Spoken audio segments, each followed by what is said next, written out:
Hello and good evening, ladies and gentlemen. My name is Cappar Hajo. I'm the director of the Wiener Bildungsakademie. It is my great pleasure to welcome you all here for our special evening. Just for the start, this event has been made possible in cooperation with the Renner Institute, the BSR, Association of Socialist Academics, and also with Urban Forum.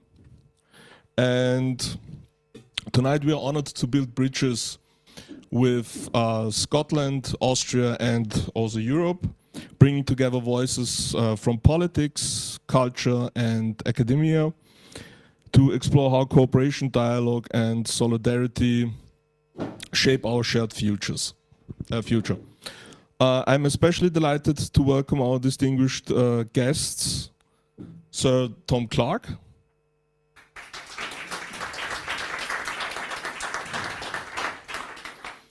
Neil Baxter, Melanie Sully, my Deputy Director Karin Moser, as well as all of you who contribute to the European conversation in so many ways. A warm thank you also to our former Vice Mayor and also former City Councillor for Foreign Affairs, Renate Brauner, for joining us this evening, and to Elena Prammersberger for moderating our discussion.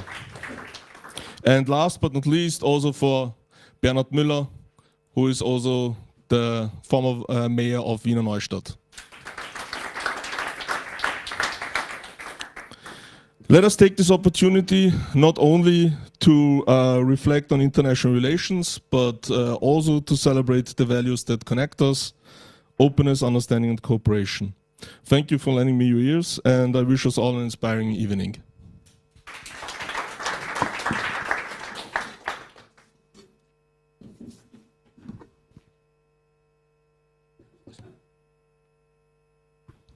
Thank you so much.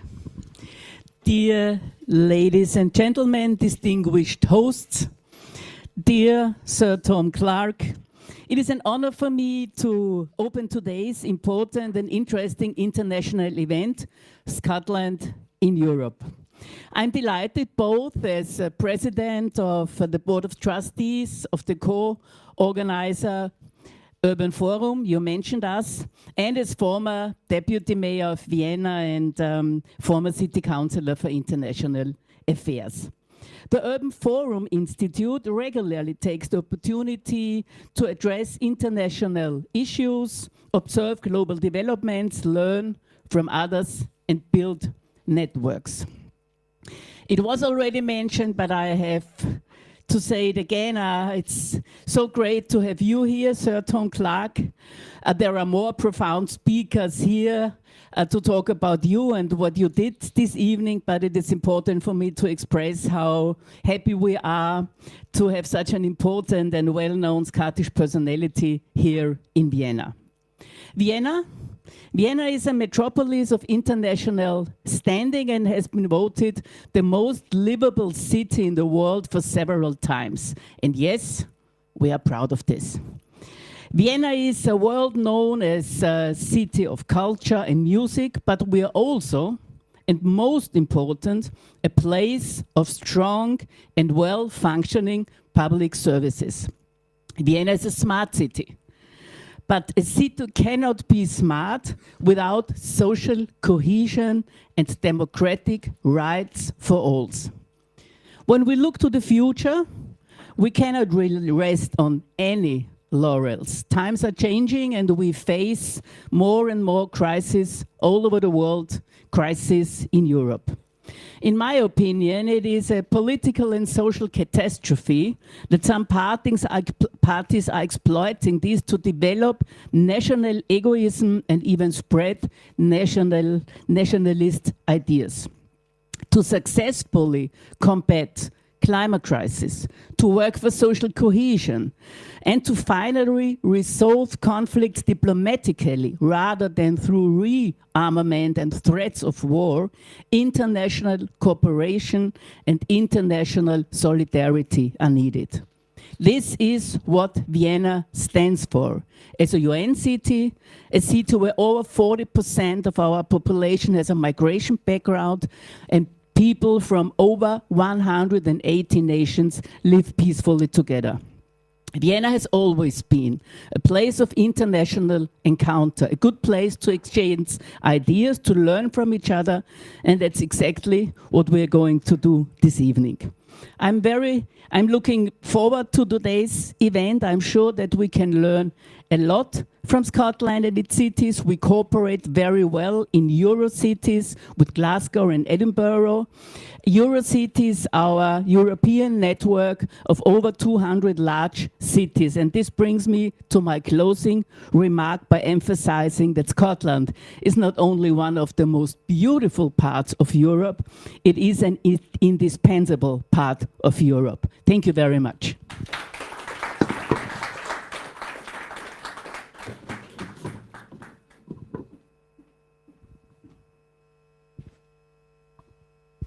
Good evening, ladies and gentlemen, also from my side. My name is Elena Pramersberger and I will lead through the panel later on.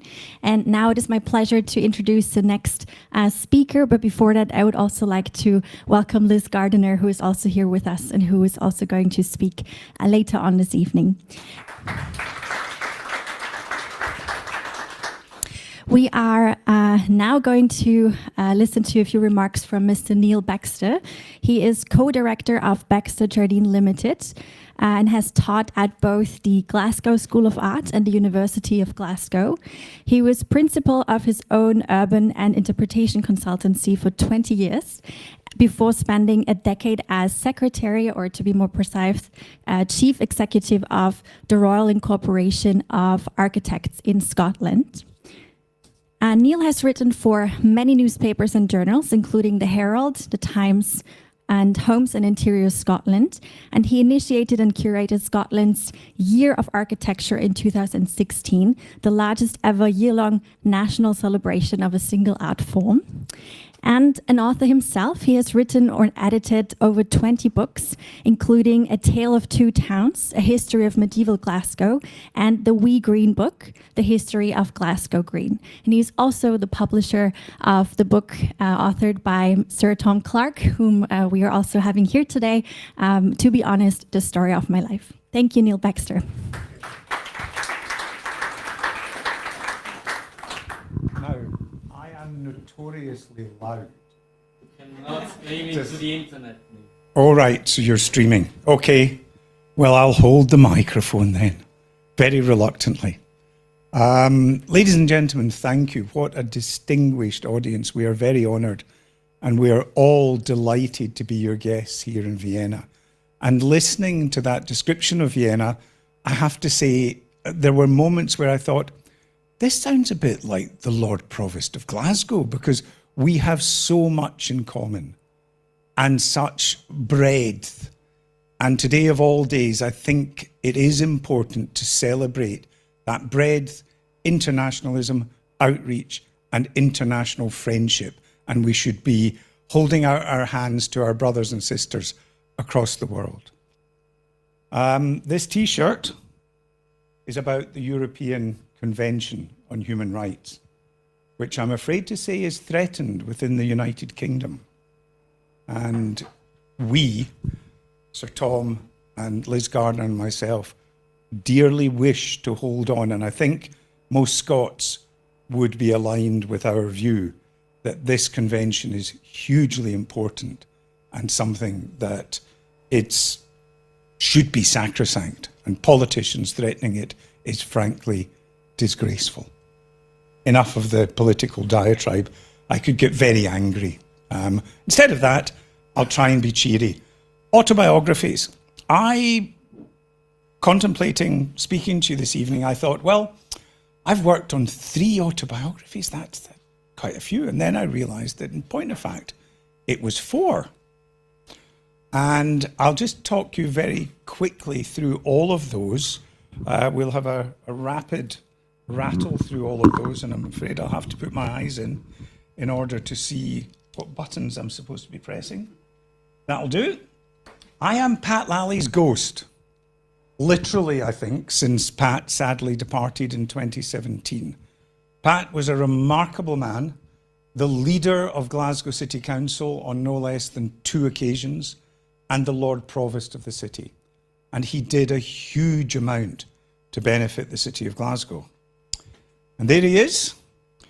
And those of you who can speak English would realise that this is not perfect English.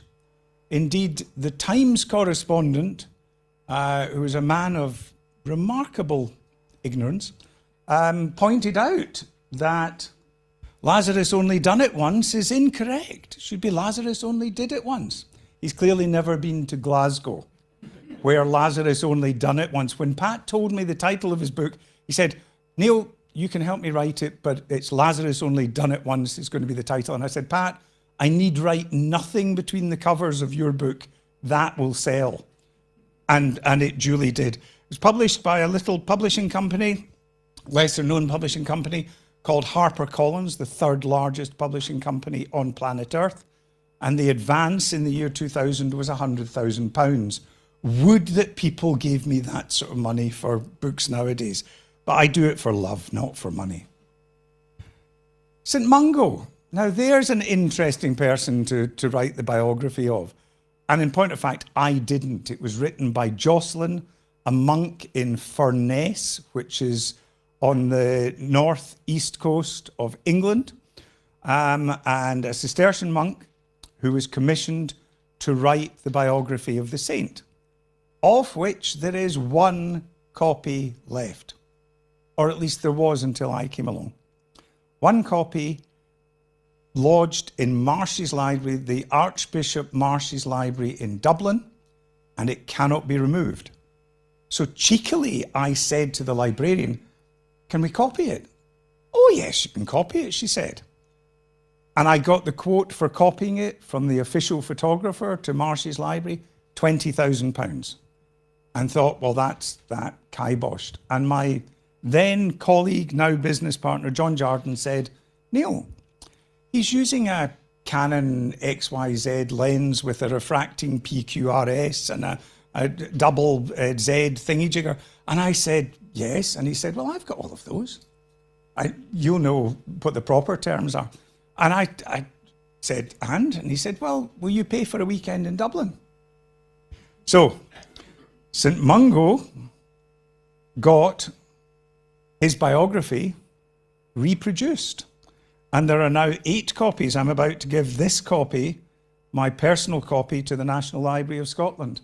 There are 8 copies, but the endeavour was about creating a digital copy. So it's there for everyone to see, and it's publicly accessible, public domain. Copyright runs out after 1400 years, you'll be glad to hear. David Mackey. David was an unusual one. David handed me his beautifully written biography. David, Englishman, Anglo-Irish in point of fact. His father's Irish, or his father was Irish. David, sadly, also no longer with us. Remarkable architect, and he handed me his manuscript. And I went away, and I scribbled some notes on it, a few red lines, tweaked the copy a little bit, and I brought it back. And David, whose voice I can hear in my head to this very day, and I'll try to do a little bit of reproduction, said, Neil, this is not my book. This is your book. And I said, David, just read it. And after 2 or 3 days, he came back and said, I don't know how you did it. Can you do the rest? So we worked together and we produced his wonderful, and this shows you the skills of my design partner. I only do words. He does wonderful cover photographs. Tom, he took this one as well. He knows how to get a good photograph of the late David Mackey, of whom I was hugely fond. And this is, and it's always nice if you've got an architect, because he'll do a nice drawing of the Barcelona skyline instead of just signing it. So a wonderful drawing That was my former partner, who together brought something to the language of life. Can I read David's writing? Something obviously wonderful to the language of life. David, in his inimitable scrawl. David, as I say, was Anglo-Irish, so his English was Catalan inflected. So sentence construction, well, sentences didn't really happen. They were just continuous. So my task was largely about punctuation. John's task was about making it beautiful. And David's concept for his book was to divide his life into significant tranches which were about different cities. So you have different cities for each chapter of the book, and John did these wonderful. So we start in Dublin, and his father did actually end up on the pampas of Argentina as a gaucho. He was sent away. His grandfather, David's grandfather, couldn't afford to keep his father. Very quickly, give you the rundown on this story. Sent away to the railroad office, hated the railroad office, decided he'd just become a cowboy instead. So he literally became a cowboy. And while he was on the plains of Argentina as a cowboy, wonderful offer, come back to Britain and join His Majesty's forces, World War I. What a marvellous offer. So he could be repatriated to the United Kingdom and join the war as an airline, as a pilot, as a flyer. So I think at that point, life expectancy for the average flyer was about 5 weeks. David's father survived the war, and David said it was largely due to the 1-inch steel plate that he had deftly positioned under his seat, because pilots got shot from below and sadly died pretty horribly. David's father survived, became a diplomat, married a beautiful and wealthy London heiress who was painted by James Tissot, and David was born in Eastbourne in 1933. He then moved to Barcelona to effectively, because he'd met Roger, the love of his life. She didn't want to go back to grey Barcelona under Franco, the Barcelona which had taken her father. Knock at the door, 3 o'clock in the morning, he's removed, he's disappeared is the term. He was disappeared at 3 in the morning from their large family. She didn't want to go back. And Franco, remember, was still reigning, and I use the word, I think, fairly accurately. So these are some of the photographs, some of the more dramatic photographs in the book, but also one of the nicest photographs in the book.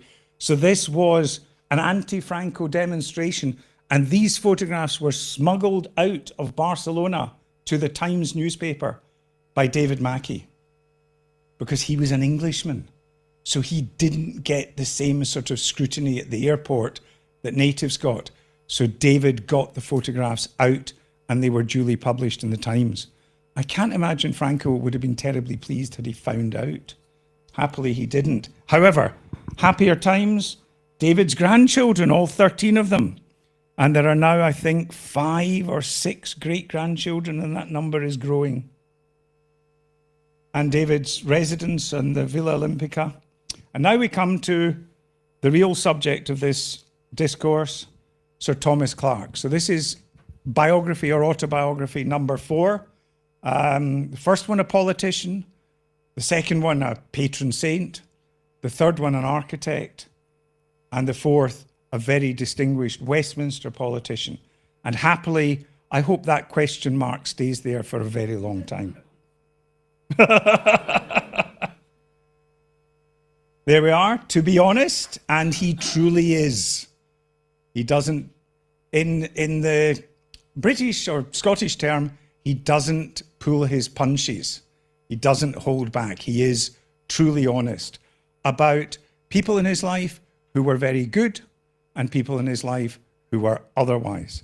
And I think it's an extraordinary read, and I enjoyed working with him thoroughly. I think this is the most marvelous illustration, which indicates the bravery of the man to go to Iran to try and have the hostages freed. And you will see that among those bobbing heads, the second in from the left, and happily his head is still attached to his shoulders. But this was a prediction by the London Evening Standard cartoonist that this might happen to this group of envoys. Happily, Tom came back intact, much to the relief of your family, I think, Tom, and others. Tom Clarke Gives Politics a Good Name by Bernard Ponsonby. Bernard Ponsonby is Scottish television, or was Scottish television's political editor. Wonderful writer, editor, broadcaster, and probably the most knowledgeable journalist in the whole of Scotland on the subject of politics. Won Top Broadcaster of the Year in the 3 years prior to his rather recent standing down from the role and semi-retiral. He is still working. And then the other preface, Mark Miller. And you may not know who Mark Miller is, but he's a fellow Coatbridgian with Tom and a hugely important figure in a wee place called Hollywood, where he runs the Mark Miller division of Netflix and produces films about people called Batman. And if you've seen any of the Kingsman franchise, I said, Mark, the first Kingsman movie was wonderful. It's a great movie, marvelous. What happened with the second one? He said, I gave them the rights. They paid me exactly the same money I earned from working very, very hard on the first one, and I allowed them just to get on with it. And I said, well, it shows. And he said, but it shows in my bank balance as well. And I'm quite happy. So there we are. Now, there's Tom at primary school. He's on the second row, second from the right, sitting there at Green End Primary. And there's Tom's mentor, the late and wonderful Jimmy Dempsey. Brian Dempsey, Jimmy's son, is still one of Tom's closest personal friends. And the Dempsey family took this young lad in, and effectively he joined the family. As Brian said to me, he's like another brother, which is lovely. And Jimmy Dempsey was a wonderful man. Incidentally, one of those ladies, Mrs. Bell, is the mother of the publisher of the first book I showed you, which was Pat Lally, Lazarus Only Done It Once. So the mother of the man who became chairman of HarperCollins is there, being a leading socialist in Coatbridge in Lanarkshire, the wonderful town that birthed Tom Clarke. And there's Tom with his mother. And the one remarkable thing that this book does that my business partner was able to introduce was AI colorization. So this is a colorized photograph. And I think I'm right in saying, Tom, that until we colorized these photographs, Tom did not have a colored photograph of his mother. And he now has more than one. And it really brings people back to life, I think, if you have them there in color. Black and white's distant, it's remote, it's history. Color is right there. And there's his first majority. It's only 10,000. So, no, I mean, you, as a politician, you'll know that 10,000 majority is neither here nor there. Everybody gets 10,000. So, well done, Sir Tom, for having that as your first majority. It's quite something to live up to. And there he is with the late John Smith and Mick McGahey, sound communist man, Mick McGahey, and two of Mick's fellow miners. Mick was the head of the Scottish Mine Workers, and Tom and John Smith really defended them very strongly and did a tremendous job against a woman, what was her name? Margaret. Oh, I can't remember. Anyway, she's a minor irrelevance. She's drifted into obscurity. Tom also fought incredibly hard for people with disability and did a tremendous job in leading the Disability Discrimination Act of 1984. 84? 86, sorry. Tom's the man with the dates. I'll just throw them out there and have them corrected. And his work on that act has benefited so many people. also in international relations, and there he is with another now obscure former political figure, whose name I can't recall, and a thoroughly obscure king. I know that kings are illegal in this country and dearly wish that they were in ours. But never mind, that's purely personal. This is King Thingy and Tom, Sir Tom. And this is the second attempt to decapitate Tom Clarke. And King Charles is as bad as the Iranians at decapitation because his head's still attached to his shoulders. So there we are. I just want to really finish up. This is the last photograph. The writing of an autobiography or the writing of a biography and the endeavour of creating a biography is inevitably a political act. You are declaring a position, you're arguing a point, you are revising incorrect history because in your mind it's incorrect history, you're correcting what other people might have gotten wrong in the process of telling or relating your life. With Pat Lally, it was crucially important because we had to assert a particular position, knowing that Pat was unlikely to outlive people who were 50 years younger than him, and in due course, sadly, that happened. With Tom, it was about really describing the most extraordinary career in film, where he ended up being the minister, in international relations, where he did an incredible power of work, which has since been eroded, I'm sorry, but even by the Labour Party, which is very sad, and particularly for disabled people. And there are people throughout the United Kingdom are grateful day and daily to that man who's sitting there. And quite rightly so, because he achieved a huge amount and delivered so much. My role is purely that of an amanuensis, whether it be for a saint or a sir. I am purely there as a mechanism whereby their words end up in print and published and hopefully readable. We did, when we met with the Times journalist who profiled Tom, he said, you know, Tom, I couldn't put this down. Remarkably readable. Political autobiographies are not usually so readable. That's because his story is so good. So there we go. Ladies and gentlemen, that's me. If you want to ask any questions, I think, have we got time?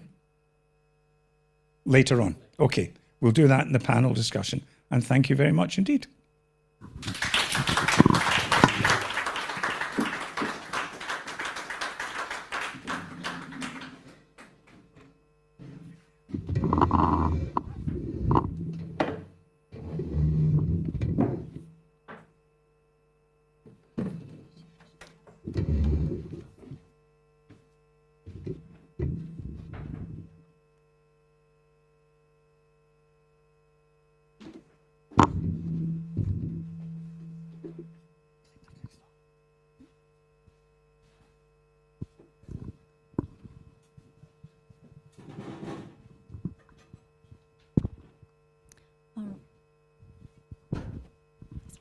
All right, and I would like to please invite the panelists up on the stage. So we have, of course, Sir Tom Clarke.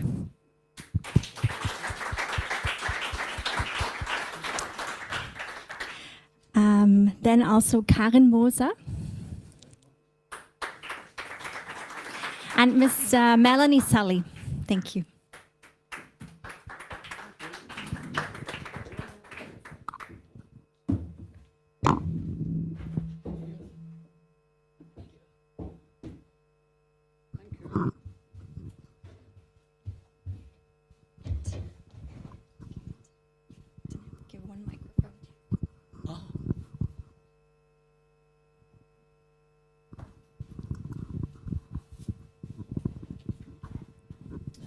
Excellent. Thank you so much for joining me here.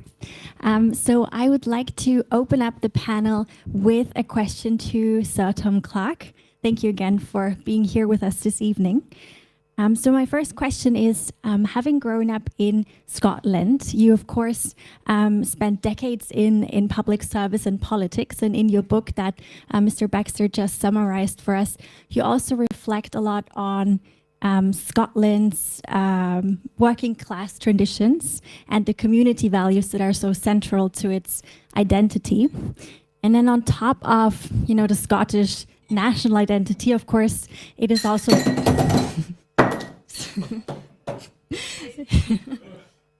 Thank you. On top of course, the Scottish national identity, Scotland is also a part, obviously, of the United Kingdom. And while Scotland has its own parliament, a lot of matters are still under the authority of the UK Parliament. And the third layer in its identity is, of course, it's also a European country. So my question is, how have you seen Scotland balance those parts and aspects of its identity, and what governance pressures, if any, arise from this multiple identities of Scotland? Yeah. Well, thank you very much. Excuse me, I've got a bit of a cold. I should also explain, if I may, that I'm considerably underdressed. And the reason for that is that my suitcase, until we get further notice, is lying up in Edinburgh at the moment. We all caught the plane, but the suitcase just missed it.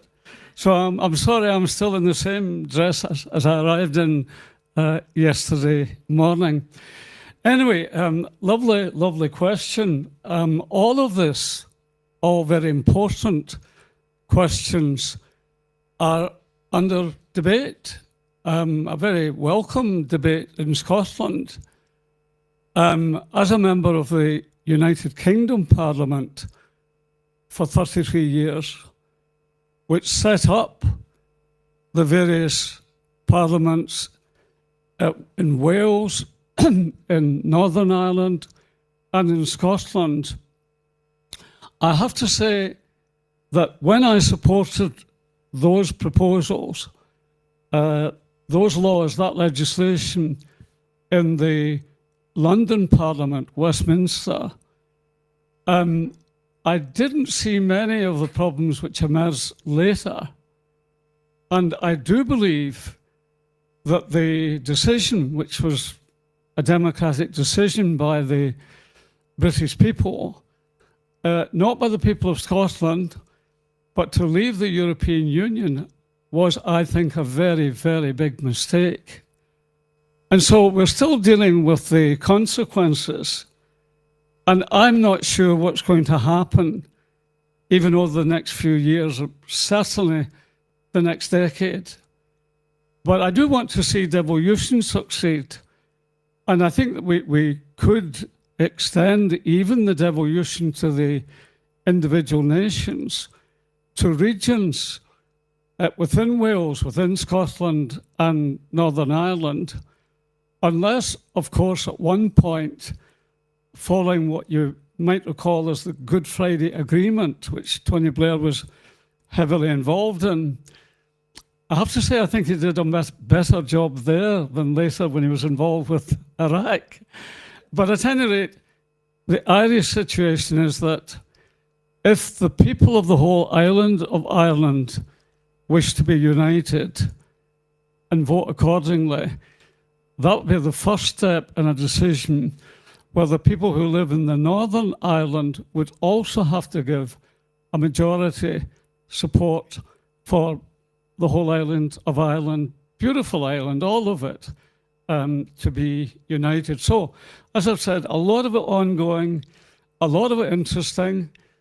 Democracy is very, very important, and how we ensure that it's that it delivers to the people what the people want. That too is very important as well. So I'll leave it at that. Otherwise, my editor will tell me it's time to cut. Thank you very much. I would like to build on those reflections by Sir Tom Clarke with you, Ms. Sully. So how have Scotland's social democratic parties, notably the Labour Party and the Scottish National Party, or SNP, navigated this evolving political landscape, especially also in the context of Brexit, which was just mentioned?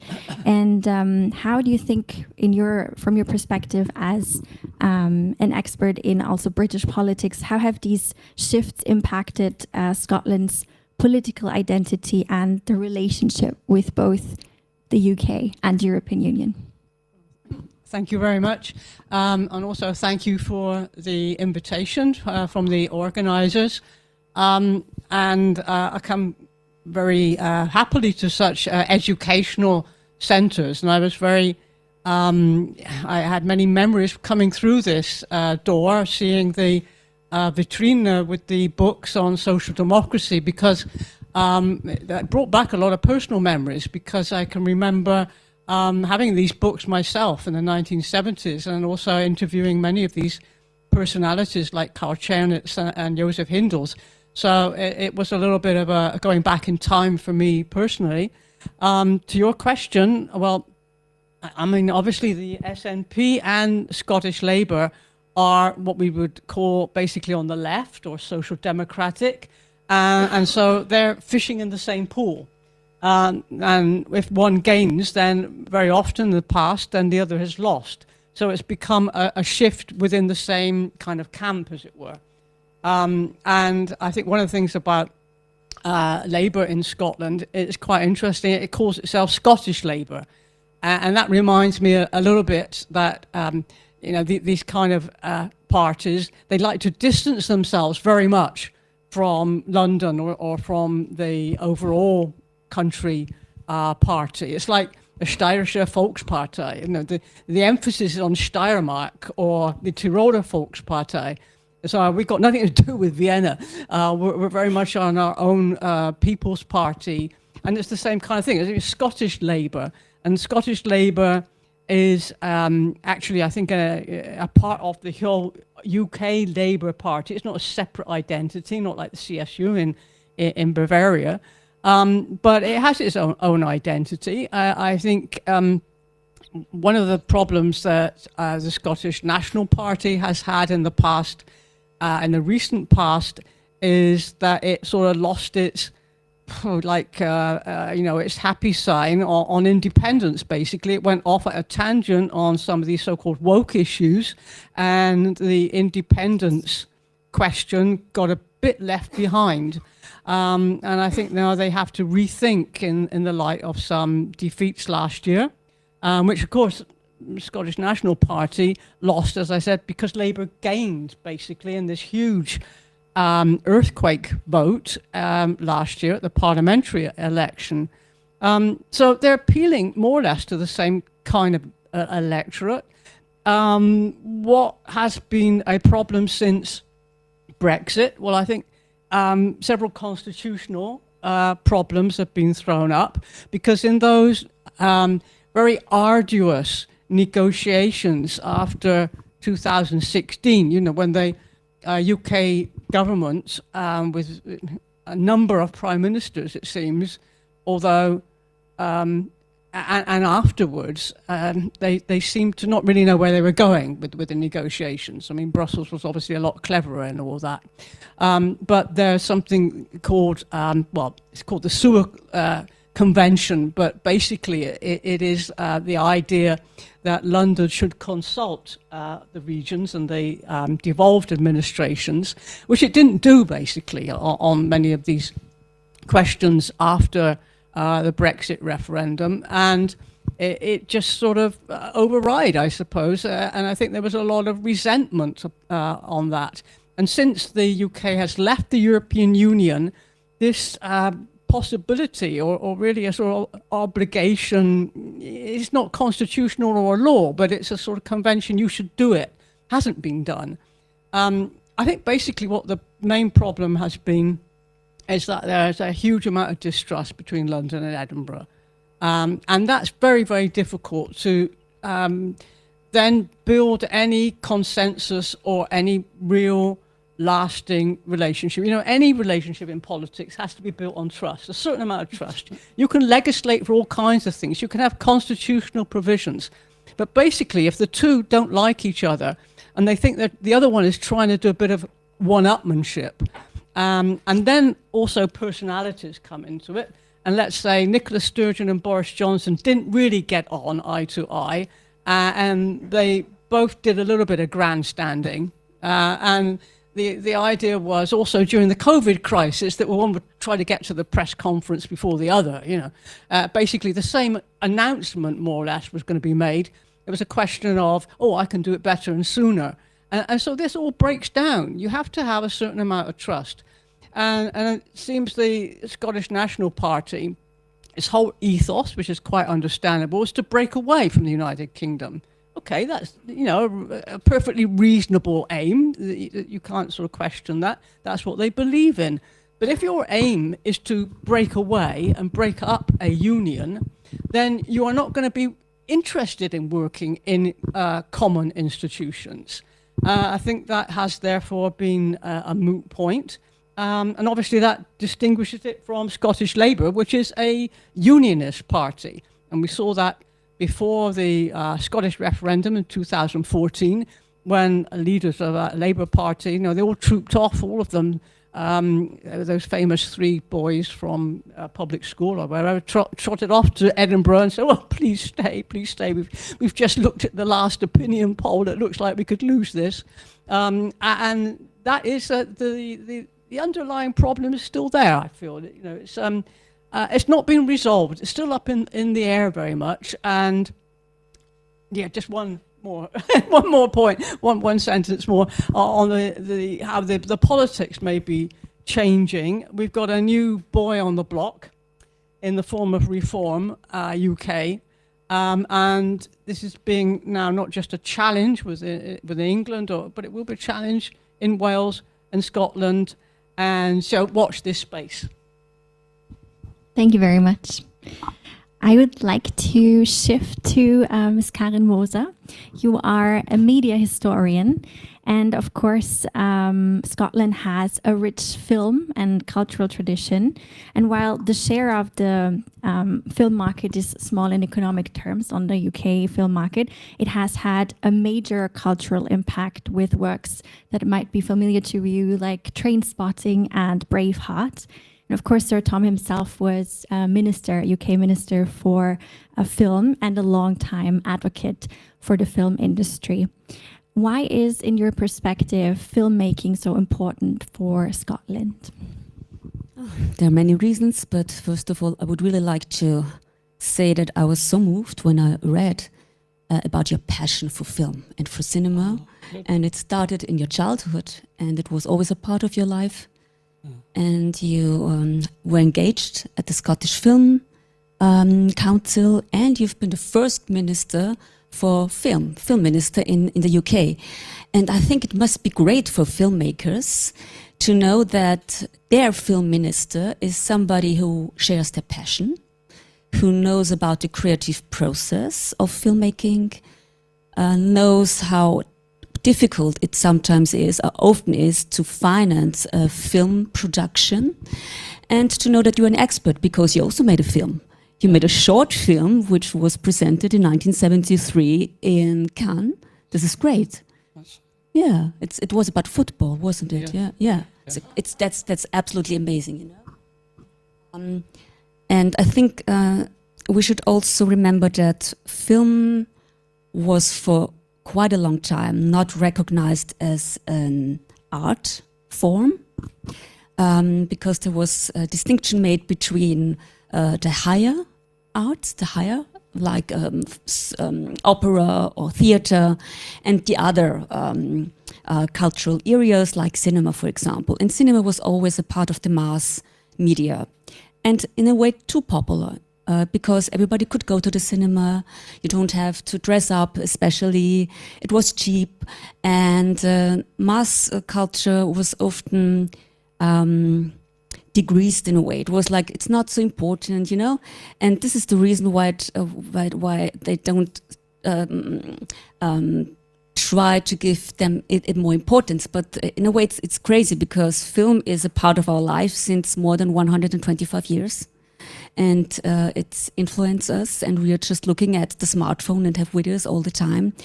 And it's, of course, very, very important. And of course, this also applies to the Scottish film production, because also Scottish films, documentary films, feature films give us an insight in the society.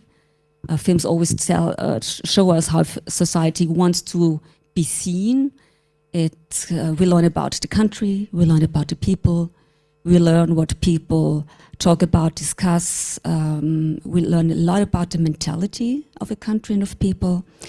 We learn about the culture and the history. And of course, in a way, films are ambassadors of a country abroad. So people abroad are interested in the country now, want to get more information, they want to visit it. So there's a tourist aspect also. This was also part of your ministry. And on the other side, it's also part of the identity of a country. I think it was so great to read that the Scottish Film Council encouraged people to make films on their own. They make people just looking around for stories. They promoted the amateur film, and it's always great just to motivate people to be creative and to look for their own life. And film gets another kind of importance then. And one more thing, because I think this was very important topic to you when you were film minister. I think we should not forget how important domestic film production is, especially because the American film system is so is just in a way dominant in the European film system for decades. So for film productions in Europe, it's not really possible to compete with this big system. So it really needs supporting, it needs funds, and we really have to take care to the European film, to the Scottish film, to support it because it's a part of our identity. Thank you very much. Would you like to respond at all to that? I just wanted to give you the opportunity to. You don't have to. I just thought you wanted to. Yeah. Well, I thought, if I may say so, that was a brilliant analysis of film in Scotland.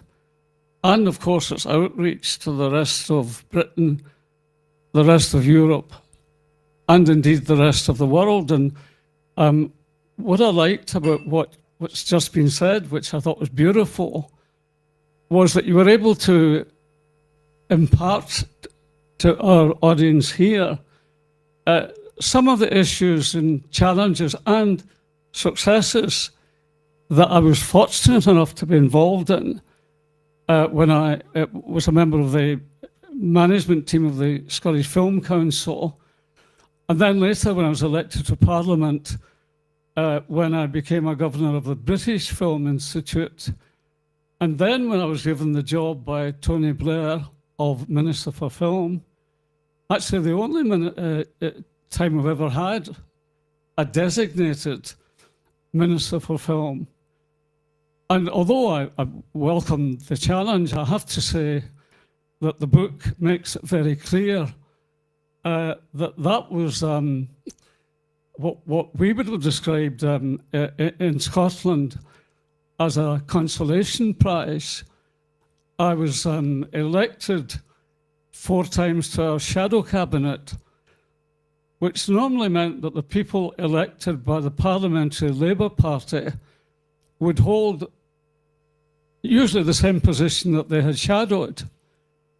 And when John Smith was the leader and I was first elected, and most people didn't get elected first time, even Tony Blair reminded me that he didn't get elected first time on the day that I managed to do it. But at any rate, John Smith made me the Shadow Secretary of State for Scotland. And then when another Scot had been elected, quite a lot of Scots, I think we had about 7 out of 19, John decided to ask my friend George Robertson to do the Scottish job. And really the job that I always wanted before I got to Parliament was international development. And to get to the point very quickly, in the last election where shadow cabinet votes took place, I had the same vote as a man called David Blunkett. David, an exceptional man, blind, very, very bright, very intelligent, and was able to use all the assistance that was and should have been available to him. So my vote was exactly the same as David's, 175. And indeed, looking back to earlier days of some of them will have read, or hardly some of us even might have heard of the Attlee government after the Second World War, which was the best peacetime government that I think we've had probably in the last 100 years. But at any rate, I was preparing before the Blair election in 1997, and was, because of the vote that I received and because of the wishes of the parliamentary party, to be given a cabinet job. And because I'd been working earlier on in disability, and when Tony Blair became the leader, he said there's a lot of legislation. There's an up-and-coming young man called William Hague, who later became the leader of the Conservative Party, and he's got that job, and I'd like you to follow him and deal with the legislation. But of course you'll be in my cabinet. That wasn't a cabinet job. I mean, I asked him whether several times, are you going to make disability a cabinet job? He always said no, which meant that I was entitled to expect a proper cabinet job. And the one that I, frankly, had been promised by Tony was international development. But that said, returning to film and the wonderful analysis that I've just been hearing, when I became film minister in the new Blair Labour government, I gave the commitment that I'd given to every job that I had, that I would do my utmost in the interest of British film. And I was able to co-chair with one of the bright lights of film in Britain, a man so committed that every Wednesday he arrived off the plane from Los Angeles, from Holyrood, and carried on with his work. I didn't feel quite like him yesterday morning after I arrived, but Stuart Till and I were heading the review.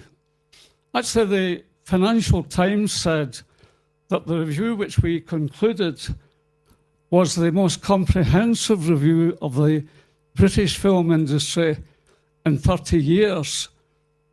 I thought that was a wee bit underwhelming, the report, because we got the very best of all the people in production, in training, in marketing, every aspect of film.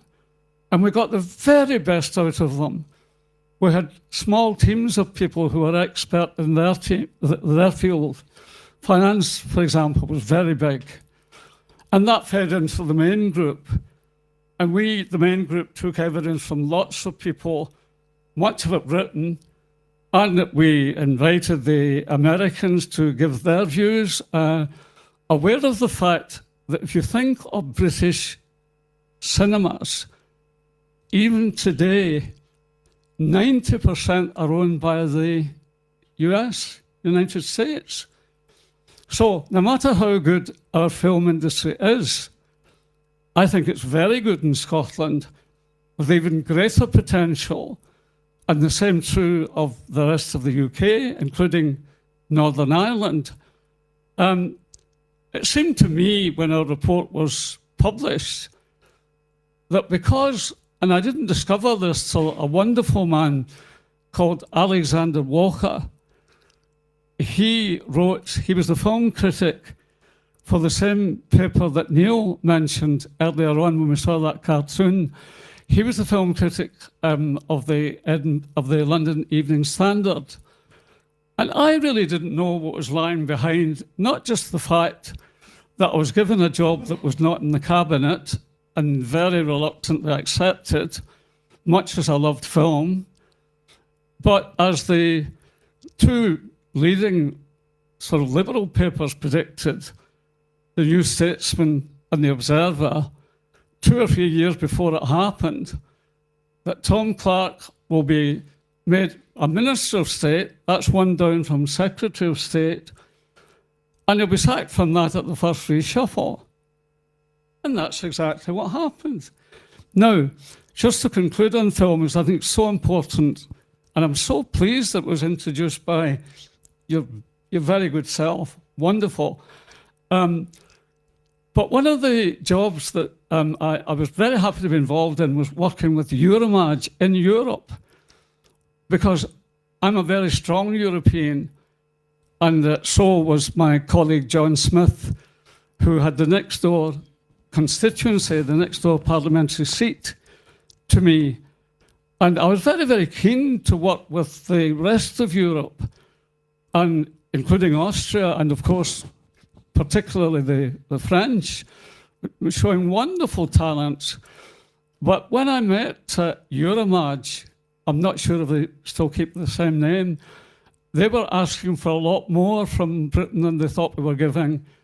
And I'll just conclude on this point, although I'd love to talk all night about film, and I know you want to raise other things. But I did say to them that it was a new government. It did inherit a lot of problems, especially on the economy. We were committed to a national minimum wage, and to be fair to Tony Blair and his Chancellor Gordon Brown, that was implemented with a lot of investment in health and education and so on, that really said a lot for that government. But I still feel, just in summary, that Europe has a great deal more to offer. I don't see why we should give so much space to our American friends. I mean, I support NATO, I see the need for the defence alliances and so on. But when Alexander Walker, that I mentioned earlier, a couple of years later wrote a book which basically told me the first time why I was really sacked. And it was because the Americans didn't like one of the 40-odd recommendations that all these talented people in every field had made, and that was to introduce a production fund. Now, we were very careful to say it wasn't a levy, but people who didn't want our report said it was a levy. It wasn't, and in any case, it was meant to be voluntary.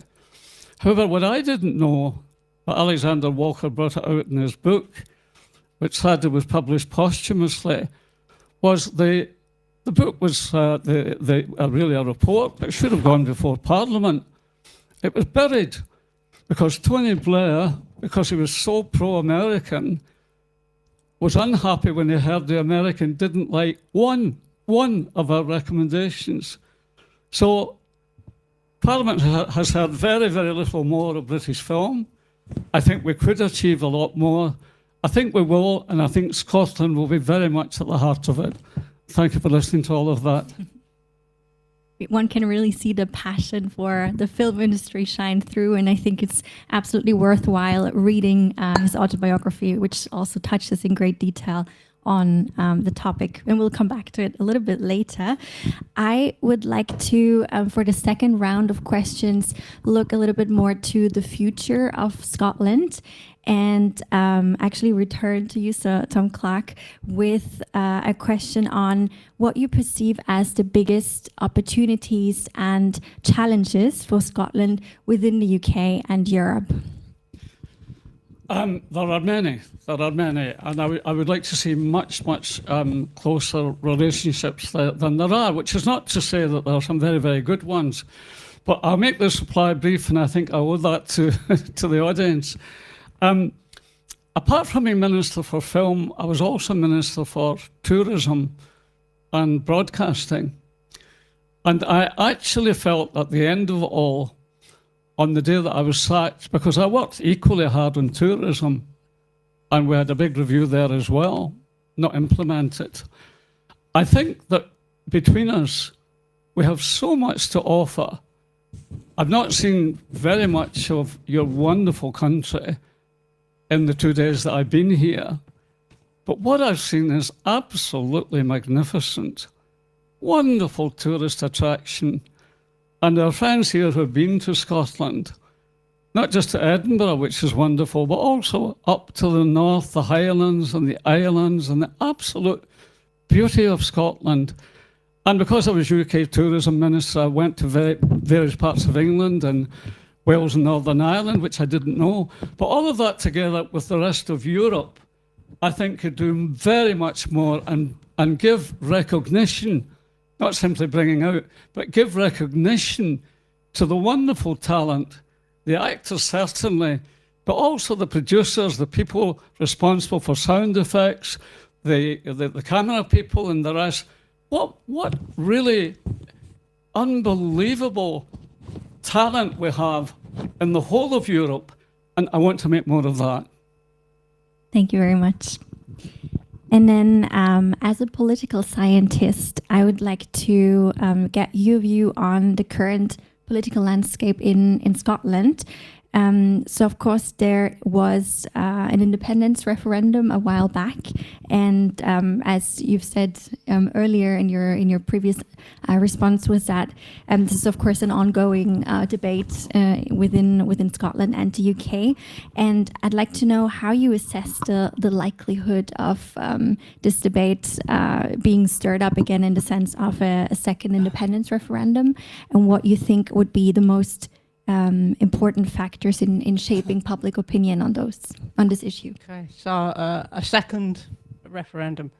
Well, Lazarus only done it once. I think that will be one answer. I think, it was 2014. It was a different sort of situation. I think a lot of people assumed that the UK would stay in the European Union and possibly voted. So there's an argument for saying, what was it now, a long time ago, 2014, yeah, why not have another go? But the sort of constitutional arrangement in the UK is not really comparable, say, to a federal state, even a weakish federal state like Austria, where a Bundesland can't just leave, or there's no mechanism for a Bundesland to leave the Austrian Republic. And the whole sort of evolution of devolution in the UK has been rather haphazard. They never really kind of they don't have a constitution to start off with. And as I mentioned last time, a lot of things are in conventions which are recognized by both sides, or not, as the case is being or has been developed, that sort of gentlemen's agreements, don't seem to hold anymore like they used to. And so the constitutional position is that most of the keys to any second referendum lie in London. And not only that, if there was a second referendum and if then Scotland voted to leave the UK, a lot of the main decisions would still be in London, and they would have to negotiate, to get out. It would be just a little bit like a replay of Brexit, only, in a different area. So you can't leave London out of this equation. So they could decide if there is going to be a second referendum, but on what basis? And these criteria are really very vague. And the same would go for Northern Ireland, as already has been mentioned.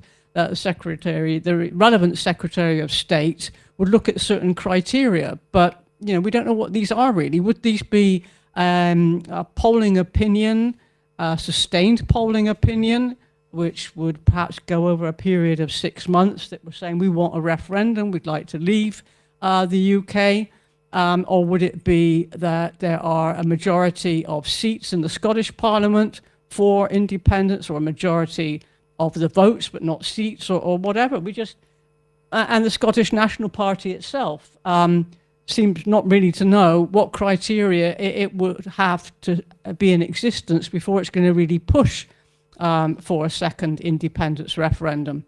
So I think one of the challenges for UK in the future is to try to sort out this muddle, because although there was the Scottish Parliament, 1999, etc., something Tony Blair thought would be a cool idea, constitutional reform, and it worked out. But the not having a written constitution for the whole of the UK makes it a lot more difficult to operate. And so there would be one case to say, okay, we'll have a constitution, a written constitution, you know, for the whole of the United Kingdom. We'll have a change in the electoral system. We'll have a different, have a bicameral system for Parliament. House of Lords, though, will be representatives from Scotland, Northern Ireland and Wales. You know, we do a whole kind of big constitutional reform, which I think Gordon Brown is rather much in favour of. Yeah. Well, that would be radical. I mean, you'd have to have a big imagination to imagine that's going to happen anytime soon. But it's one way of looking at it. It probably would work out to be something like what Austria did some years ago, a constitutional congress that meets for a very long time, has all kinds of experts and consultations, ends up with sort of mountains and mountains of document, and then nothing really happens very much. So I don't think that would be particularly one way to go. So Britain just carries on its little piecemeal, you know, we'll do a little bit of tinkering here and we'll do another bit of tinkering there, and it patches up things in this rather messy, and you can't call it federal, so it's got this word devolution, which to people outside of the UK, they try to sort of work out what's devolution. Is it like decentralisation? Is it like federalism? Tell me more. They don't really know what devolution is. And I'm not sure a lot of people in the UK know what it is. No, I mean, I've been struggling, you know, for a long time with this word. So anyway, well, I think going back to Scotland, UK, Europe, what I do think at this stage, where we don't know whether there'd be a second Scottish referendum, we don't know whether there'll be another referendum on Brexit, is very important to stress people-to-people contact, and particularly the mayors and the deputy mayors and the city councils that can branch out across borders and make these contacts at a stage where we just don't know what's going on at the top level. But and as I've done a lot of work myself with people-to-people contacts in, you know, east of Vienna, actually, where there's not been a lot of contact between politicians at top level, sometimes sort of with Armenia, Azerbaijan, or Armenia, Turkey, etc. These are really very important, particularly amongst young people. So that would be one way of kind of bridging this time until we could know whether there would be a second referendum. However, if there was a second referendum on Scottish independence, and if there was a second referendum on Brexit, I think what is abundantly clear to me is that there should be a better idea before referendum day of what the consequences would be afterwards of either a yes or no vote. I think particularly in the Brexit referendum, as we could see, the day after Brexit, you know, everybody was just like shell-shocked, and nobody really knew what to do. And nobody was taking any responsibility, basically, for anything. I think a lot of people thought, oh, if we won't vote to get out, the day after we're out. You know, it's so simple. No, it's not so simple, and the same would be for Scottish independence. You would go down a very long road of very arduous and difficult negotiations, in which I think London and Scotland, I don't know, I think they could be a bit nasty to each other. You know, I mean, there's this distrust I mentioned, first of all, if Scotland did decide to break away, depending on who the government was, of course, in London, I think might make things, it's like a, you know, breaking up, a divorce or something. You start to argue about the cutlery, or, you know, who's going to have the dog, something like that. And it could be more or less the same thing. And so that would be a good idea to know before the referendum, what would it mean if I vote yes or no? And the same would be for a second Brexit referendum. So I think what you could do is to, what Scotland could do, I think, if you know, they get stuck and they're not getting their second referendum, is to sort of campaign for negotiations with London. And then once the negotiations are there, say we've got this from London, we've got that from London, and say to the Scottish people, do you like this or not? At least they would know, you know, rather than saying, oh yes, we'll make sure you've got the Pound. You will make sure you've got the BBC. You know, you can watch Coronation Street if you want to, or EastEnders. I don't know what people watch these days, but and you can keep the King as a monarch if he's still there. You can keep William and Kate. How nice. So, you know, you want to know these things really before you decide to end it all, and it would be nice to know before, rather than listen to the politicians saying, oh yeah, we'll take care of that. You know, everything's going to be fine. If we're going to be independent, we'll go back to the EU, no problem. Well, perhaps that won't be quite so simple. So you could even have another referendum saying, box A, do you want to leave the UK? Box 2, would you like to go back to the EU? Tick one box. Because a lot of people, you know, tick them all. I'm on for everything. It was like the referendum they had, I think 1997, before the Scottish Parliament was set up, asking, do you want devolution? The second question, do you want a Scottish Parliament to have tax powers? So there was a plebiscite with 2 questions pushed in. You know, it's like Nim Zwei. You know, you can have a doppelpack. Quite practical, really, because you save a lot of money on having the whole thing again with the same, you know, with a different question. So I think that would be, you know, the challenges and some of the opportunities. I would like to stay on this topic just a little bit. You touched on the topic that the Scottish population is in, or was at least in the times where the first referendum was made, quite pro-European. So do you see any potential, even in the current scenario, for Scotland to deepen ties to Europe? Yeah, well, I mean, it's not left. I think we're talking about the European Union here. I think there's a big difference between Europe and the European Union. And obviously these ties still persist. So, I mean, it comes back to really what you think voters, you know, what's going on in their minds. And in this current economic climate, I think a lot of what's going on in their minds is bread and butter issues.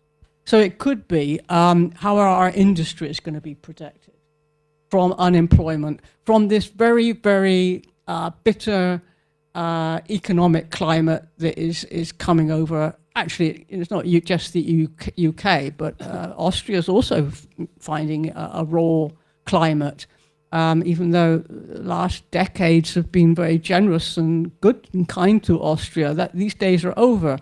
So foremost in people's minds might not be the independence issue, because it would be combined with a lot of uncertainty, although I said I would like this uncertainty to be got out of the way before a referendum. But still, you know, in such times, people vote for the status quo. And I think more so in Scotland than England. You know, England is a little bit more, we'll have a go. You know, let's see what happens when we're out. But, you know, Scotland, I think a lot of them want to play safe. But it comes down to also jobs. And it was interesting, last week there was a Labour Party conference. You know, Starmer made a speech, made a surprisingly good speech. I say surprisingly because nobody was expecting, you know, he's a bit like, I'm sure you remember the Daleks from the 1960s. I am a Dalek. Yeah, anyway, a bit like that staccato robot sort of voice. Made a very good speech. Nobody was expecting much, so by his standards, it was good. And he mentioned the Clydeside and said, I'm building, and you know, I've got a contract with Norway outside of the European Union, but never mind details. And we're building warships with Norway for the Clyde. And he mentioned he went to the Clyde and talked to like the normal workers, which is quite interesting, really, because you got this problem with a lot of politicians. You know, they don't do normal working people chats or whatever. But the other thing that struck me is, you know, building warships. And this is a sort of problem within the Labour Party, which has a big pacifist tradition. We're saving jobs by building warships. Now, I know there's a lot going on in the international scene. You might need the odd warship, the way things are going. But so this would secure jobs. Now, that might sort of people think, OK, my job's at stake here. I'll vote for the government in London, even though it's against independence. And I think that could be a problem. What was your question, by the way. Sorry, if in the current context, so even without the independence question, Yeah. there is an Yeah. opportunity for Scotland to deepen its relationship to the EU. Yeah, I mean, obviously, I think Scotland has got a lot to offer, and I come back to what I said about people to people and city to city. I think that is very important. I worked with the international department of the city of Vienna for many of these projects. I did in Ukraine, and these contacts are still there. The contacts I had with university professors, with students, young people in Ukraine, despite the horrible, tragic events of the last years, are still there. And the civil society groups that we met there, we're still having contacts with. So these things, they're the building blocks. And I think at one point in the future of Ukraine, there will be a new independent democratic Ukraine, because that building block has not gone away. We're still in contact with each other. And so there's not quite such a dramatic break, thankfully, with Scotland, but these contacts are still there. And there is obviously, Scotland has its own house in Brussels. It's got its foreign policy up to a certain international contacts up to a point. So these haven't gone away. Scotland is very much embedded in the international and European scene and in Brussels. And that will be in the future a very important piece of construction. Thank you very much. Then returning to film industry another time for this evening. So Karin, in your background as a media historian, I'd like to also ask you, and staying on the topic of Scottish-European relationships a little bit, how is Scotland, from your perspective, currently portrayed in European media, and how could Scotland leverage its media and cultural storytelling more broadly to better tell its story and also deepen, again, ties to Europe or the European Union? Big question. Oh, sorry, it's not me at all. Yeah. Start. Maybe I can come in later on that one. Yeah. Carry on. I was just looking up the papers because I'm a media historian also, and I think Scotland is making headlines for various reasons, including entertaining ones. I'm thinking about sport events, because whenever there are sport events, there are articles about the Scottish fans, and especially the Scottish football fans are known to be being what is it called? Being drunk but very friendly and funny, and just there are some articles and reports about mass demonstrations, and they're singing "No Scotland, no party," or "We hate England more than you." So this is something that is in the press, of course, also. So this is the funny point. But to be serious, mostly in the recent years, there are articles and reports about the Scottish National Party, about their plans, about their financial scandal, about their internal disputes. The main topic is still Scotland's wish to be independent from Great Britain, and of course Scotland joining the European Union. So we had headlines like Scotland joining the European Union in 10 years is realistic. But we had these headlines already 5 years ago also, so we will see. Regarding the second question, I think nowadays it's really more and more difficult to get media attraction, because we are flooded, this is the right word, by information. It's so everywhere, we're just getting information all around and all of the time.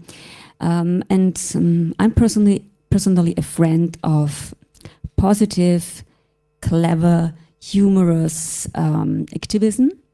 So I think there are great and creative minds in Scotland and also in the European Union They could make films or videos or posters or memes or whatever to point out the pro-European attitude of Scotland in a clever way, something that will stick to our minds and make us laugh. I would really love something like this.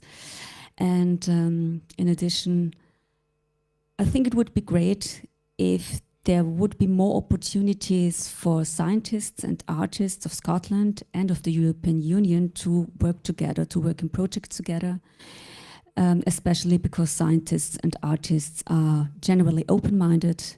They're interested in exchanging ideas, work together, create new ideas. And I think this would be a good and strong message for a common future. Short answer. Thank you very much. Would you like to add to that? Yes. I try to be brief, but I don't always succeed. But I think the two ladies, again, very comprehensively outlined issues which we are debating day after day in the UK and Scotland. There are 3 Scots here in this particular mission, if that's the right word. Delegation perhaps is better. 2 of my colleagues support independence, and I absolutely respect the view that they take. And they respect my view, which is that we should stay within the United Kingdom. I'm not in favour of independence. Someday it might happen, but my view is that given the current situation, where we've had 2 referenda, one in Scotland where the people who supported independence and lost by 11%, even though, to be fair, in the central belt of Scotland, where I live and where my constituency is, we were we, Labour, the Scottish Labour Party, we were very severely punished because we supported what turned out to be the view of the majority of Scottish people, because we lost almost every seat in that part of Scotland, in industrial parts and so on. The swing against me was the biggest in any constituency in the whole of Great Britain. And I should explain briefly that the reason for that is that my seat in the town of Coatbridge has the largest number of people from an Irish background, normally an Irish Catholic background, of anywhere in the whole of Britain, and that includes Liverpool, Manchester, and so on. And they normally, for many, many years, obviously, felt that the Labour Party was the party of the underdog.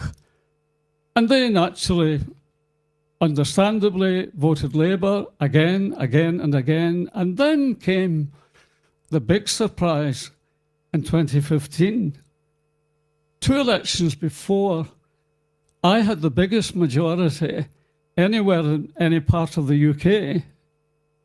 In 2015, when I was defeated by the Nationalists, I had the biggest swing against me anywhere in the United Kingdom. So, you see, apart from what we've heard and very informative and very well informed, there is another dimension which I think is worth thinking about. The introduction by the people in my constituency, honourable people, good people, who nevertheless were very disappointed that the referendum for independence didn't go their way, to a very large extent, which I didn't really recognise until after the election, were working with Irish nationalists. And the thinking there was, if Scotland had voted for independence for Scotland, then the Irish Republicans, who argued very, very strongly for their cause, felt that that decision, that is Scotland going for independence, would lead to what they've described as a united Ireland. And that had a big, big influence. Now, I understand and respect the arguments on both sides, but I also feel, apart from the economic argument, which I don't think does favour separation. I've said to some people that we came out of Europe and cut off our big toe. And some people argue that we want to leave the UK, where our biggest market is with the rest of the UK, so we cut off both of our arms. And I didn't, and still don't see that, with enormous respect to those who disagree with me, as the right way to do things. The other point I'd make, and maybe for the moment the last point on the subject, because there might be others that you want to raise, is that I'm not a great fan of referenda.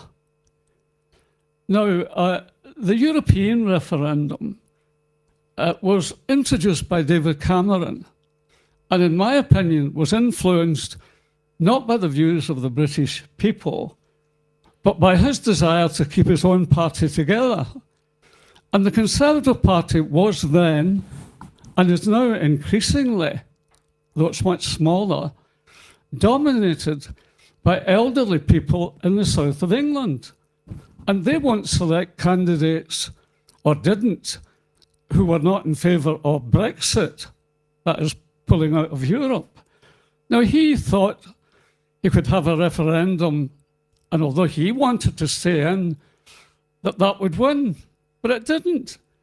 And it didn't because that big issue of immigration, excuse me, that issue of immigration dominated that referendum.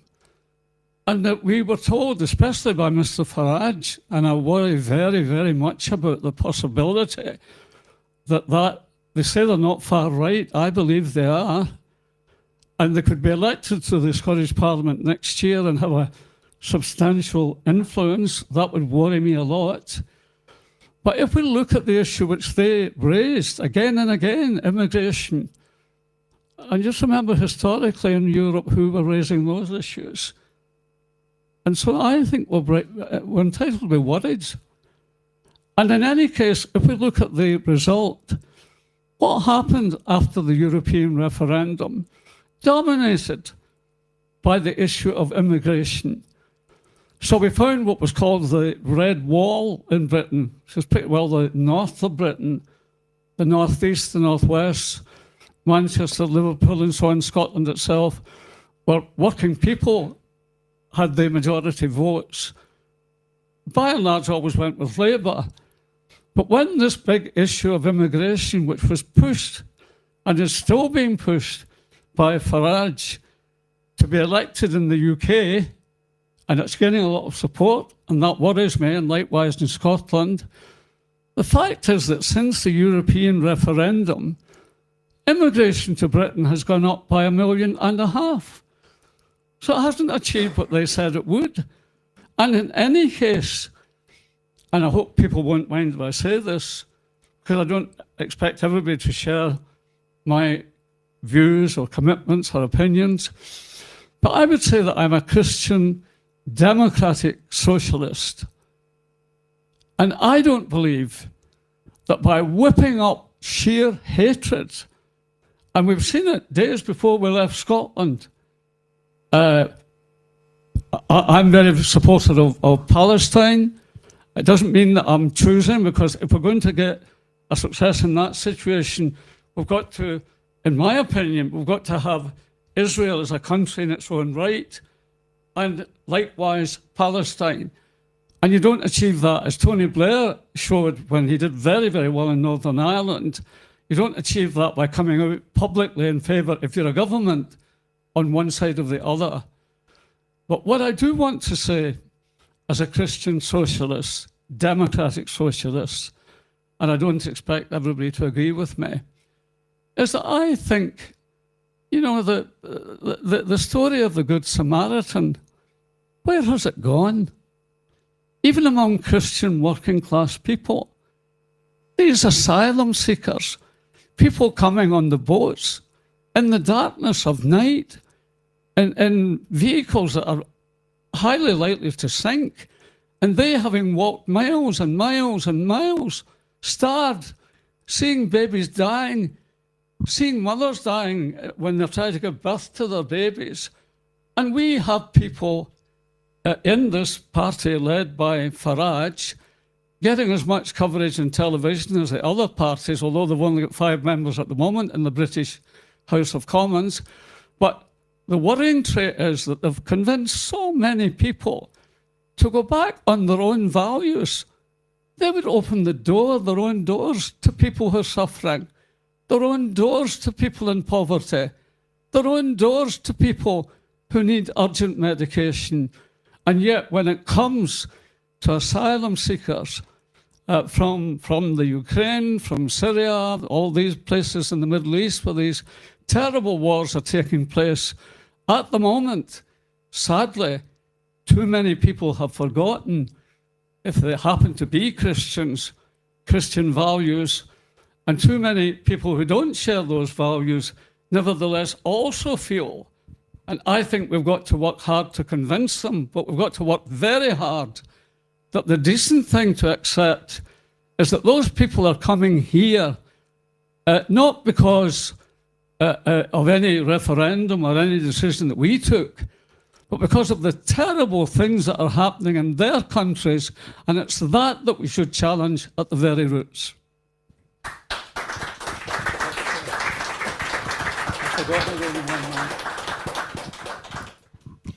Thank you for your remarks. I think we touched on quite a few topics, both in historic terms and current and very, very current issues. I think we have time for 1 or 2 questions from the audience, if they're brief. And if there are any. So I would like to give 1 or 2 people the opportunity to briefly ask a question and address it to whoever you want to ask it to. I would... So we have someone distributing a microphone, and I see 2 hands up. Hi, thank you for this great talk. So it was really interesting, and it's really interesting to think about Scotland in this way. My biggest question right now is we hear a lot about the Labour Party government in the UK. What's the Scottish view on that, especially if, seen from the Scottish Labour Party? And you're addressing this question to Sir Tom Clarke? Yes, sir. Yeah, okay. Well, I can answer that very quickly. The Scottish Labour Party itself takes the same view that I've taken. The Scottish Labour Party itself will fight the next Scottish Parliament elections. I think it's May of next year. Is it May or June next year? On those conditions. I'd just like to add to what I was saying about referenda. I'm a minority, I think, in my own party in saying this, but I think that we elect representatives to be members of Parliament in the United Kingdom Parliament in Westminster, and our friends who are elected to the Scottish Parliament and the other devolved parliaments and assemblies. I think we should expect them to take major decisions. Now, members of Parliament in Westminster today are paid £94,000 a year. I've not worked that out on euros, but maybe somebody else will do that for me. But in modern terms in Britain, that's really quite a salary. And so when you get a really big question and you say, no, as David Cameron did, we'll not take any decision, we'll put that to the people.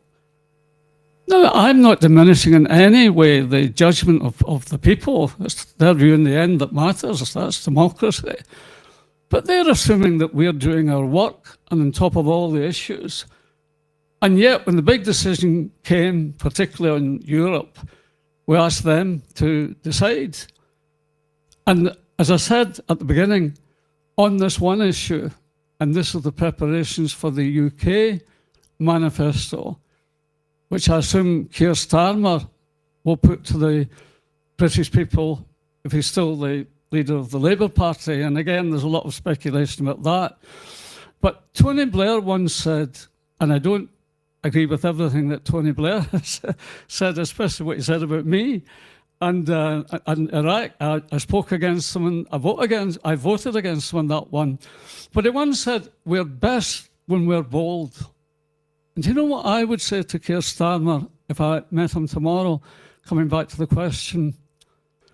Here, if you listen a lot, he obviously does, to Tony Blair. I think he's made a few mistakes because of that. And the Scottish Labour Party are paying for that at the moment in terms of popularity.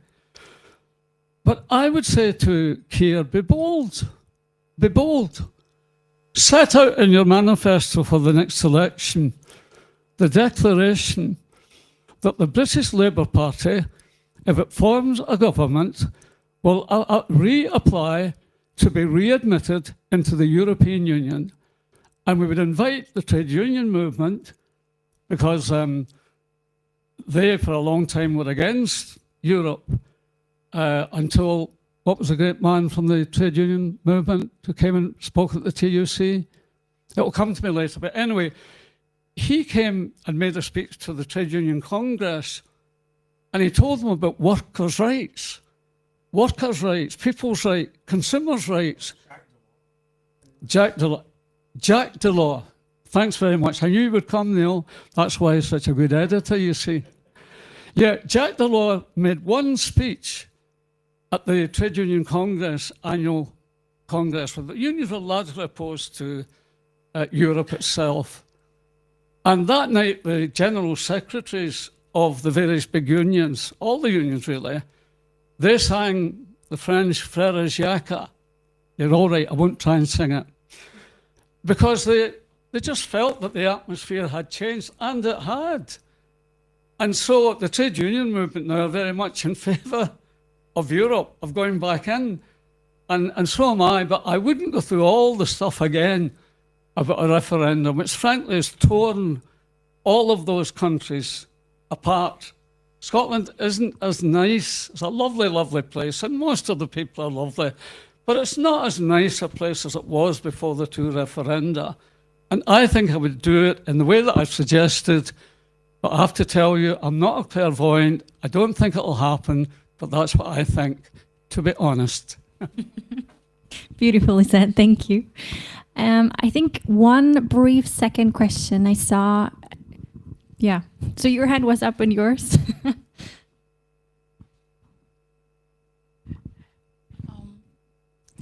Good evening. I lived for a couple of years in Barcelona, and there I realized how important it is for the people to be allowed their own language. So my question is, how important is it for Scotland and the Scottish people to have Scots and Scottish Gaelic in schools, but also in films, on the radio, etc., for their identity? What was that, Scottish?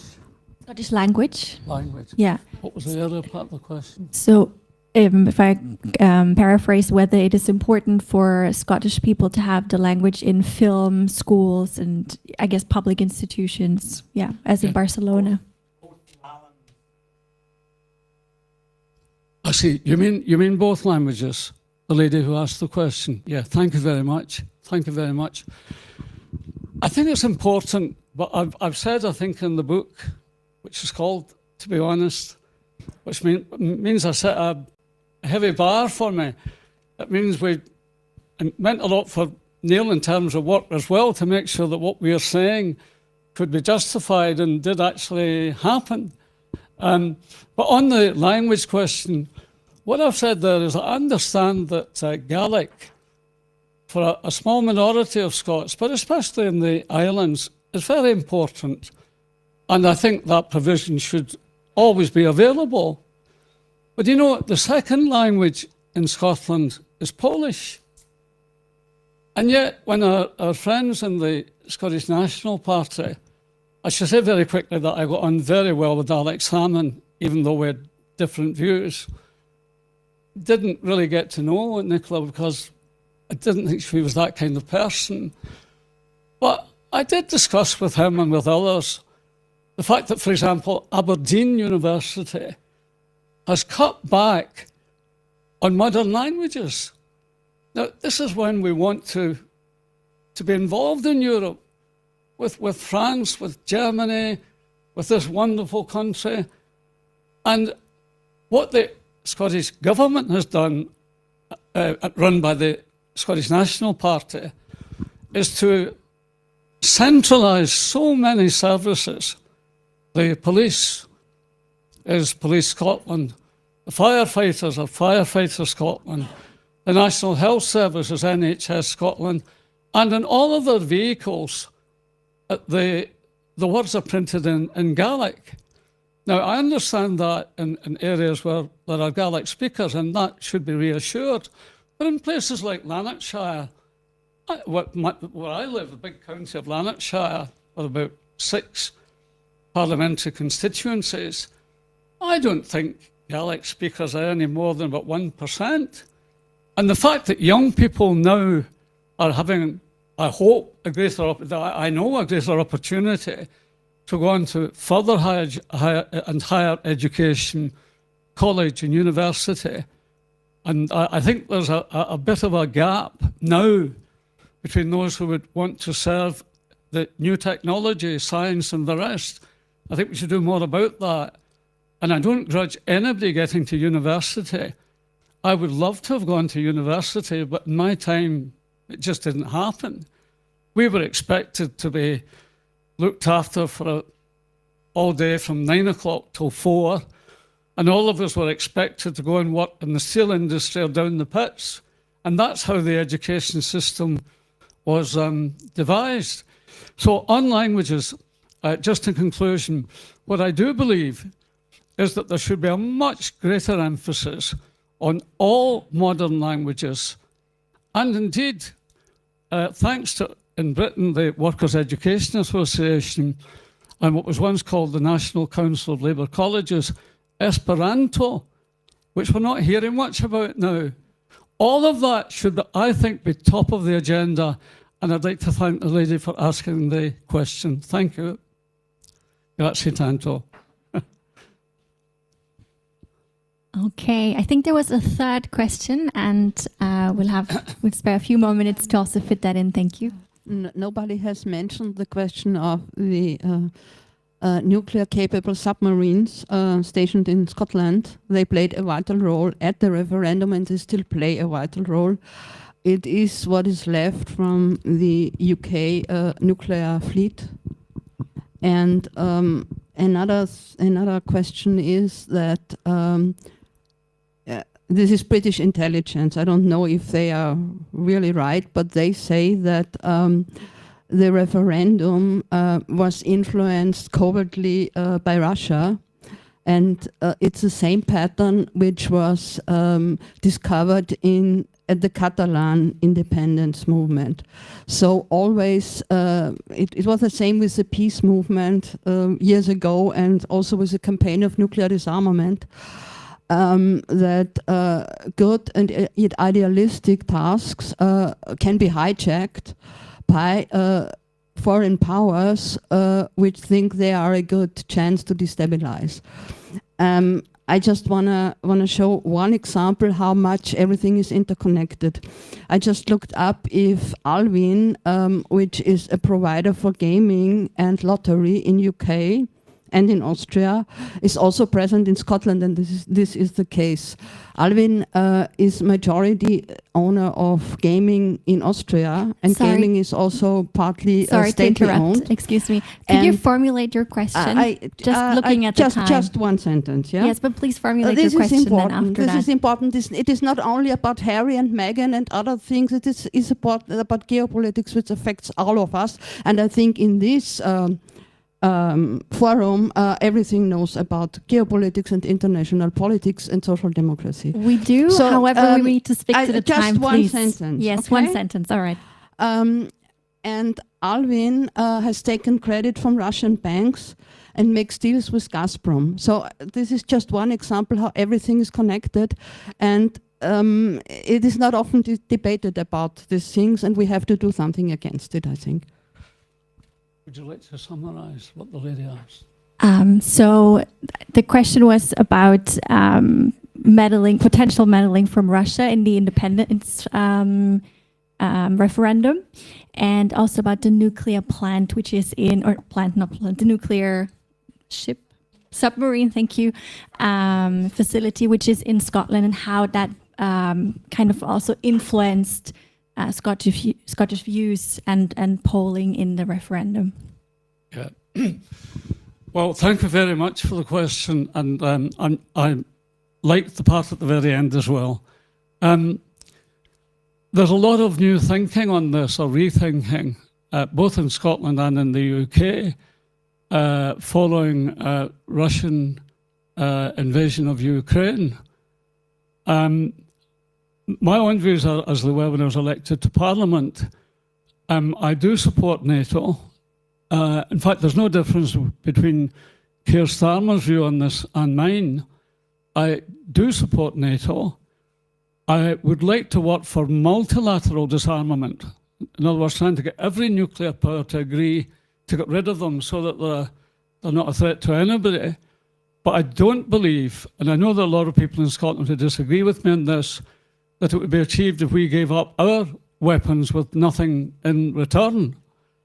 And I think, with due respect to the Scottish National Party, and remember, they're not here to reply for themselves, but as I understand the position, they have agreed to stay in NATO, but they've said that the nuclear weapons should be removed from Scotland. And I presume that means down somewhere in England, if we're independent and England is a different country. Then if we want to defend what used to be the British Isles, and we're part of NATO, then within a relatively small island or islands, there will still be nuclear weapons. Now, given what we've seen from Russia, I mean, not just the Ukraine, but the various other countries where we hear of, well, appears to be slight interventions, but an interest which is very worrying, even near home in Scotland. We know that there have been Russian submarines and all that nearer than they should have been. So 2 or 3 years ago, perhaps, I think most Scots would have said, yeah, just get rid of them. They're just a danger to us all. But I think if you put it to them today, I personally think you get a different response, because they would realise that Putin isn't going to stop at Ukraine, and Russia's not going to stop at Ukraine if they succeed. So we're almost seeing a film rerun. Oh, sorry for coming back to a film. You know, Hitler, before the war, was obviously fooling our then Prime Minister, Neville Chamberlain, who came back from talks waving a paper, peace in our time. And Winston Churchill, and I wasn't myself an admirer of Winston Churchill in peace times, but I think it was the right choice, and Mr. Attlee thought the same to lead during the war. But he was getting information which was that Hitler was building up his reserves and his arms, and we weren't prepared for it. And I worry that we're in a similar situation, and especially, but I want to be fair because they're not here, to the Scottish Nationalist Party.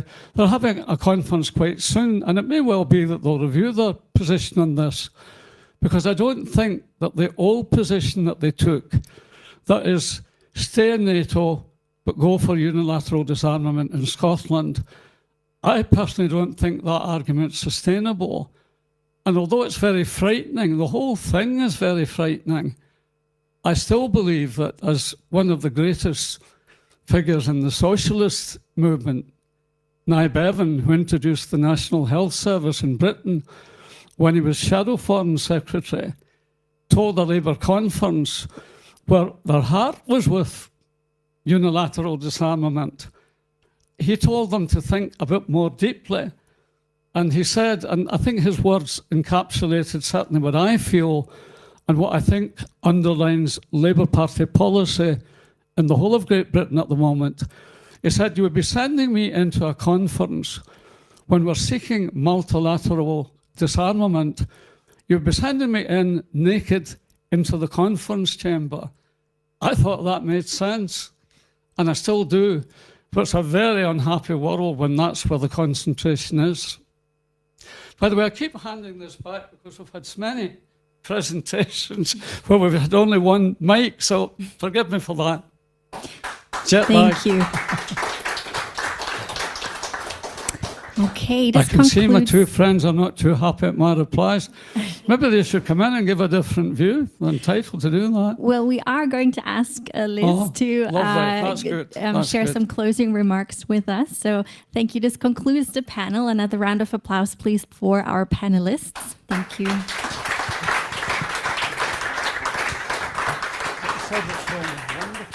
And I'm going to introduce Liz. Maybe someone can move the podium for her in the meantime. So Liz Gardiner is an artist, teacher and freelance consultant specializing in cultural planning. As a postdoctoral researcher and associate at the Centre for Culture, Sport and Events at the University of West of Scotland, she teaches and researches grassroots cultural planning. As a director of Fable Vision since 1985, she develops and delivers case study examples of cultural planning in practice, often in partnership with other third sector organizations, community development trusts, or local authorities. And Liz chairs networks and cultural NGOs locally, nationally, and internationally. And while having no formal involvement in Scottish politics, she was included in an installation in the Scottish Parliament that named her as one of the 100 women in Scotland for her contribution for politics, culture, and social justice. Thank you for being here with us tonight. Thanks very much, Eleanor. What a wonderful event this has been, and what wonderful contributions, and analysis of film from Karen has been fantastic, especially with the contributions from our own Sir Tom, and your analysis, Melanie, of the situation in Scottish politics is so perceptive. Really splendid, and thanks very much for that. I thought it was interesting that you touched on the fact that the UK doesn't have a constitution. Perhaps that's because Scotland is a nation with its own Bill of Rights, and Scotland's sovereignty, whereas England's sovereignty lies with the Crown, Scotland's sovereignty lies with the people of Scotland. So what is going to unfold now? It's all unknown. It's all in the mists of what might be or what could be. But there's a new initiative now from the SNP to reach out to the wider Yes movement in Scotland. That's just brand new this week. So let's watch this space and see what happens. But what I wanted to reflect on now was really the reason why we have the honour and privilege of being here in Vienna with Bernd. Neil and Bernd and I are directors of Scotland in Europe, and I just wanted to sort of presence that, because it's very much what you're talking about, Melanie, which is the people's liaison and relationships from the grassroots. So we've heard about Glasgow and Scotland generally, which is a huge tradition of celebrating the intersections of culture, politics, and urban development. The father of European cultural planning was 19th century Scottish geographer and planner Sir Patrick Geddes, and those traditions continue today. And Vienna has an equally strong interdisciplinary culture of cultural, political and urban development tradition. The annual, and you touched on this, Renata, earlier on, the annual Bruno Kreisky Prize for the 2024 Political Book of the Year will be awarded next week to the British journalist and historian Richard Crockett for his book City of Ideas, When Vienna Invented the Modern World, celebrating Vienna's political innovation, cultural prowess and social vision. So the links between Glasgow and Vienna are long and powerful. Glasgow's greatest architect-artist, Charles Rennie Mackintosh, his wife, Margaret MacDonald Mackintosh, whose brilliant Seven Princesses is usually proudly displayed at the MAC here in Vienna. It's not at the moment. The gallery is being refurbished. And the Viennese successional architects and artists are already well known, but deserving of much greater academic focus. It's no accident, therefore, that our post-Brexit initiative to maintain Scotland's cultural connections and position in Europe, Scotland in Europe, is taking place in Vienna with its interdisciplinary culture and political dialogue. Scotland in Europe is immensely important for Scotland as we prepare to rebuild our hopefully independent future as a proud European nation. And thanks to everyone who's made tonight possible. The challenge is now to move forward with new projects and initiatives. We've delivered a Europub tournament in Glasgow, linking grassroots football teams. We're already working on ideas for a project that celebrates the links between Charles Rennie Mackintosh and Vienna, as well as a tapestry of Europe that will tell the story of European relations from a grassroots perspective in stitched fabric panels. Also, there are ongoing discussions about the possibility of a project that explores the quality of our water in Scotland and Vienna. Both delicious and a subject of national pride in both countries. It's crucially important that we insist on the continuing public ownership of this fundamental resource. When not in public ownership, unquantifiable amounts of sewage are spewed into our beaches, wildlife is killed, and our planet's delicate ecosystem is disrupted. This is about much more than being able to drink a nice glass of water. And in Scotland, continuing public ownership of water is thanks in part to the campaigning efforts of our very own Sir Tom Clarke here in the room, and his good friend, John Brown. And these are just initial initiatives and ideas for promising future working between us, with lots of room for more as we go forward. So thank you, Vienna, for welcoming us into your hearts as refugees from the Brexit storm.